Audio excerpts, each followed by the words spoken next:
నారాయణాచార్యులు గారు రచించిన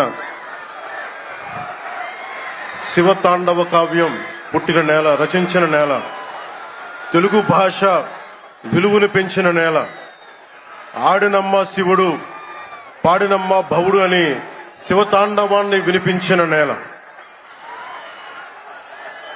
ఈ నేల ఒక పుట్టపర్తి నారాయణాచార్యులు, కవి బళ్ళారి రాఘవ గారు లాంటి నాటకరంగ రచయిత, నటుడు, విధాన్ విశ్వం లాంటి మహానుభావులు, గజ్జల మల్లారెడ్డి గారు లాంటి కవులు, ఇలాంటి వాళ్ళందరూ పుట్టిన నేల. ప్రతి రాయలసీమ కవులు కళాకారులు అనేది ఋతువులు ఎన్నైనా మా రాళ్లసీమకి ఒకటే ఋతువు, కరువు ఋతువు. కాలాలు ఎన్నైనా మా రాయలసీమకి ఒకటే కాలం, ఎండాకాలం. దాన్ని మనం రూపుమాపే ప్రయత్నం చిత్తశుద్ధితో చేస్తోంది. పరిశ్రమలు, ఉద్యాన పంటలు, సాగునీటి ప్రాజెక్టులు మొదలైనవి చేపట్టి రాయలసీమని రతనాల సీమగా మార్చే దిశలోనే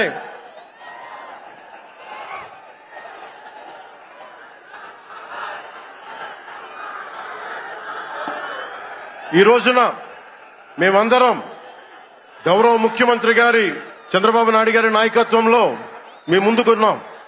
ఈ సూపర్ 6 కార్యక్రమం ఇన్ని వేల కోట్లు ఆర్థిక ఇబ్బందులుండి వీటన్నిటినీ ముందుకు తీసుకురాగలుగుతున్నామంటే మీ భవిష్యత్తు కోసం, యువత భవిష్యత్తు కోసం, మహిళల భవిష్యత్తు కోసం. ప్రతి ఆంధ్రప్రదేశ్ లో ఉన్న ప్రతి ఒక్కరూ బాగుండాలి, మీరు ఆనందంగా ఉండాలి. మీరే అన్నారు, ఆ రోజు మేము అడిగాం, రాష్ట్రం బాగుండాలి, యద్భావం తద్భవతి. మీరు ఎలా ఆలోచించారో మేమందరం కలిసికట్టుగా పార్టీలు వేరైనప్పటికీ రాష్ట్ర హితువు, రాష్ట్ర శ్రేయస్సును దృష్టిలో పెట్టుకొని ఈ రోజున మీ ముందుకొచ్చి ఇంత ఘన విజయంగా, ఇంత దిగ్విజయంతో ఈ సూపర్ 6 కార్యక్రమాన్ని మీ ముందుకు తీసుకొచ్చాం. దీని సూపర్ 6 కార్యక్రమానికి సంబంధించి భవిష్యత్తు రాయలసీమ వెనుకబాటుతనం గురించి, దానికి నీటి సౌకర్యాల గురించి, పారిశ్రామిక గురించి గౌరవ ముఖ్యమంత్రి గారు మాట్లాడతారు. నేను చెప్పదలుచుకున్నది ఒకటి, ఆరోగ్య బీమా పథకం సాకారం కాబోతుంది. ఒక్కొక్క పథకం ద్వారా ఒక్కొక్క కుటుంబానికి 25 లక్షల ఆరోగ్య బీమా వర్తిస్తుంది.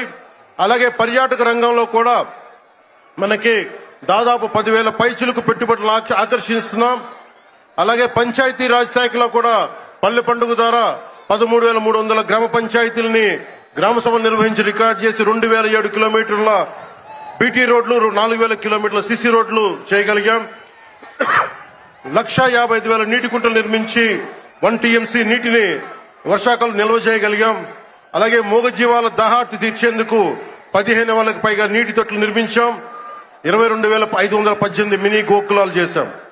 అడవి తల్లి బాట కార్యక్రమం గౌరవ ప్రధానమంత్రి శ్రీ నరేంద్ర మోదీ గారి సహకారంతో, ముఖ్యమంత్రి శ్రీ నారా చంద్రబాబు నాయుడు గారి నాయకత్వంలో కూటమి ప్రభుత్వం 1,005 కోట్లతో ప్రధానమంత్రి పిఎం జన్మన్ పథకం, మహాత్మా గాంధీ జాతీయ ఉపాధి హామీ పథకం ద్వారా రాష్ట్ర ఉపాధి హామీ పథకం 625 గిరిజన గ్రామాలని అనుసంధానిస్తూ 1,069 కిలోమీటర్ల రోడ్ల నిర్మాణం జరుగుతోంది. గర్భిణీ స్త్రీలకి డోలీ మోతల నుంచి విముక్తి కలిగించాల లక్ష్యంతో ముందుకెళ్తున్నాం. 7,910 కోట్లతోటి జల్ జీవన్ మిషన్ కి ప్రాజెక్టులు చేపట్టాం. అటవీ విస్తారాన్ని పెంచే లక్ష్యంలో 1 కోటి మొక్కల నాటే కార్యక్రమానికి శ్రీకారం చుట్టాం. కర్ణాటక ప్రభుత్వానికి నుంచి సహకారంతో 4 కుంకి ఏనుగులను తీసుకొచ్చాం.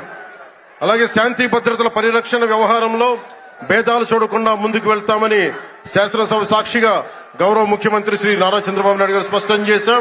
నేను అదే మాట చెప్పాను, ఆ మాట కట్టుబడే ముందుకు వెళ్తున్నాం.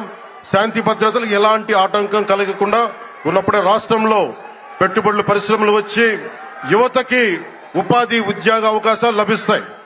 ముఖ్యంగా మన రాయలసీమ యువతకి మీరు ఉపాధి అవకాశాలకు వేరే రాష్ట్రాలకు వెళ్లకుండా మన అనంతపురంలో, మన కర్నూలు, మన కడప, మన చిత్తూరు జిల్లాల్లో మొత్తం ఉపాధి అవకాశం పక్క రాష్ట్రాల నుంచి మనకు వచ్చేలాగా పారిశ్రామికరణ జరగాల దిశగా గౌరవ ముఖ్యమంత్రి నారా చంద్రబాబు నాయుడు గారు ఆధ్వర్యంలో ఆయన నాయకత్వంలో ముందుకు తీసుకెళ్తున్నాం.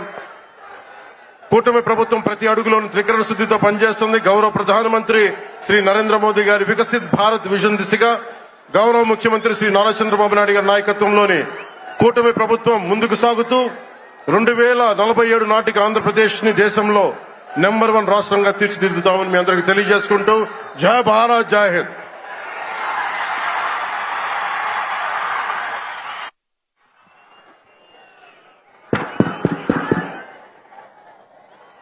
ఈరోజు ఈ సభా కార్యక్రమంలో పాల్గొనాల్సినటువంటి 2 వ్యక్తులు రాలేకపోయారు. యువగళం నాయకుడు, యువతరాన్ని నడిపించినటువంటి నాయకుడు శ్రీ నారా లోకేష్ గారు ఈ సమావేశానికి ప్రధాన వక్తగా రావాల్సింది.